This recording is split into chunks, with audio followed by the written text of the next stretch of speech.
श्री राम कृष्ण परमहंस। श्री राम कृष्ण का नाम गदाधर चट्टोपाध्याय था। ये कमरपुकुर नाम के एक छोटे से गांव में रहते थे। वह एक शांत गांव था और वहाँ पे साधु संत अक्सर आया करते थे, क्योंकि वो जगन्नाथपुरी के रास्ते में आता था। कहते हैं कि इनके जन्म से पहले इनके पिता को बोध गया में श्री हरि विष्णु ने दर्शन दिए और बोला कि मैं तुम्हारे पुत्र के रूप में आऊँगा। और कुछ ही दिनों बाद श्री राम कृष्ण का जन्म हुआ। इनके पिता ने भगवान विष्णु का ही एक नाम गदाधर अपने पुत्र को दिया।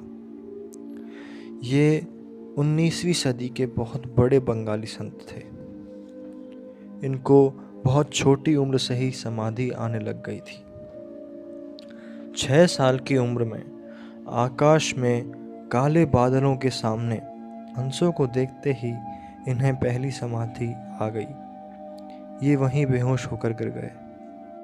ये हर पथ से सत्य को जानना चाहते थे, तो इन्होंने भक्ति, तंत्र और वेदांत की राह तो छानी ही है, पर इन्होंने इस्लाम और क्रिश्चियन धर्म भी अपनाया है और उनसे सत्य ढूंढने का प्रयास किया है। ये कभी भेदभाव नहीं करते थे। भले ही ये ब्राह्मण कुल के थे, पर अगर कोई भी इनके पास आता या कोई भी इनको दुख दर्द में दिखता, चाहे वो किसी भी धर्म या जाति का हो, ये उससे ज़रूर मिलते। श्री राम कृष्ण कहते, सब रास्ते, सब धर्म एक ही ईश्वर की ओर जाते हैं, उनमें कोई अंतर नहीं, वे सब सत्य हैं। इन्हें बचपन से ही सांसारिक चीज़ों और सांसारिक पढ़ाई में कोई रुचि नहीं थी। एक बार इनके बड़े भाई ने पढ़ाई करने के लिए ज़ोर डाला तो इन्होंने कहा कि मुझे ये रोटी कमाने वाली पढ़ाई नहीं करनी, इससे मुझे कोई लेना देना नहीं है। इनके घर में श्री राम जी को इष्ट मानकर उनकी पूजा करते थे, पर इन्होंने भक्ति के हर प्रकार को और हर भाव को जिया है। इन्होंने कृष्ण, राम, जीसस, अल्लाह, शिव सबकी भक्ति की है, पर माता काली से इन्हें अत्यधिक प्रेम था। माँ काली से अक्सर बातें किया करते थे। कहते हैं कि माँ इनके हाथों से खाना खाती थी। अक्सर माँ अपनी जगह से उतरकर नीचे इनके पास बैठकर खाना खाती।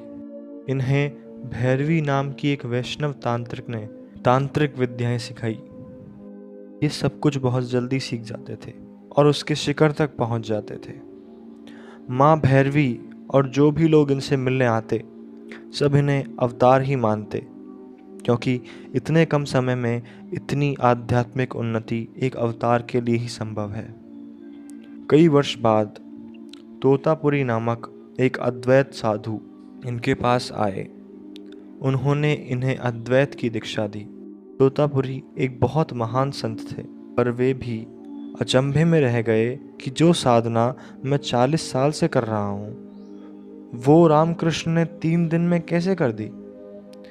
3 दिन में ही श्री राम कृष्ण को निर्विकल्प समाधि की उच्चावस्था पर पहुंचा देख तोतापुरी जी अचंभे में रह गए थे। तब इन्हें परमहंस की उपाधि दी गई। इनका व्यवहार एक नादान बालक जैसा था और ये कभी भी कहीं भी कुछ भी बोलिया कर देते थे। ये सबको भगवान से प्रेम करने की शिक्षा देते थे। ये कहते थे, जो भगवान के लिए रो सकता है उसकी मुक्ति निकट है।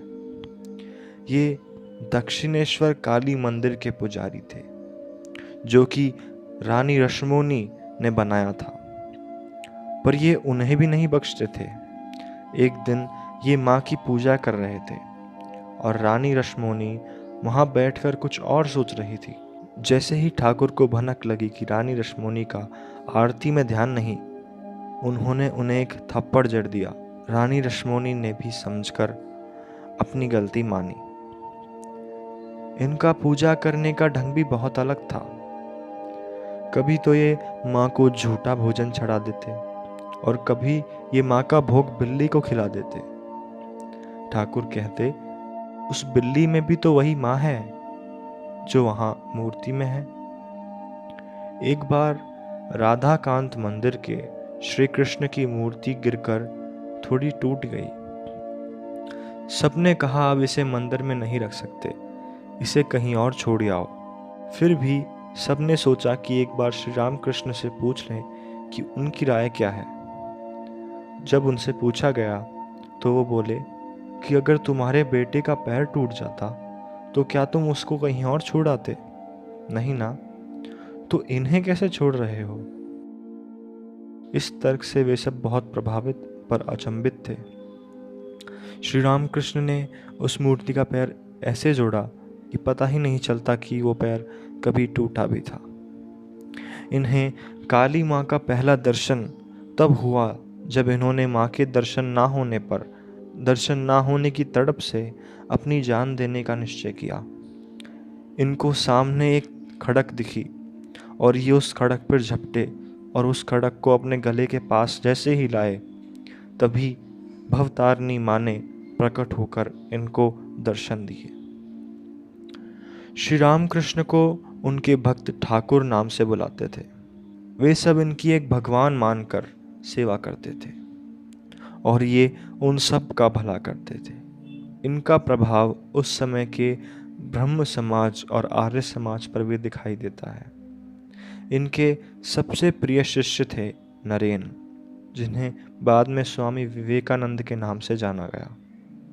नरेन को ठाकुर सप्तऋषियों में से एक बताते थे और कहते थे कि ये तो पहले से ही मुक्त है, बस जनसाधारण का कल्याण करने के लिए यहाँ पर आए हैं। इनका ये समझाने का तरीका भी बहुत अलग था। ये रटी रटाई बातें नहीं बताते थे। ये रोज़मर्रा की चीज़ों का उदाहरण देकर अपने शिष्यों को समझाते थे। 1885 के करीब इनके गले में कैंसर हो गया। इन्हें खाना खाने में परेशानी आने लगी और मुंह से खून भी निकलने लगा। ठाकुर को इस अवस्था में देख इनके शिष्यों के मन में एक प्रश्न आया कि अगर ये अवतार हैं तो अपनी बीमारी ठीक क्यों नहीं करते? ठाकुर ने उस विचार को सुना और कहा कि इससे ठीक करने के लिए मुझे अपना ध्यान माँ के चरणों से हटाकर इस चीज़ पर लगाना होगा और मैं ऐसा करना नहीं चाहता। माँ अब मुझे बुला रही हैं, मुझे जाना चाहिए। 16 अगस्त 1886 को अपने शिष्यों को नरेन को सौंपकर इन्होंने महासमाधि ले ली। ये बिना किसी शक के एक अवतार थे और इनके यहाँ होने से ये धरती पावन हो गई।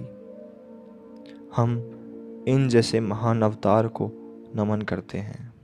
राम कृष्ण शरणम राम कृष्ण शरणम राम कृष्ण शरणम शरणे प्रभु राम कृष्ण शरणम राम कृष्ण शरणम राम कृष्ण शरणम शरण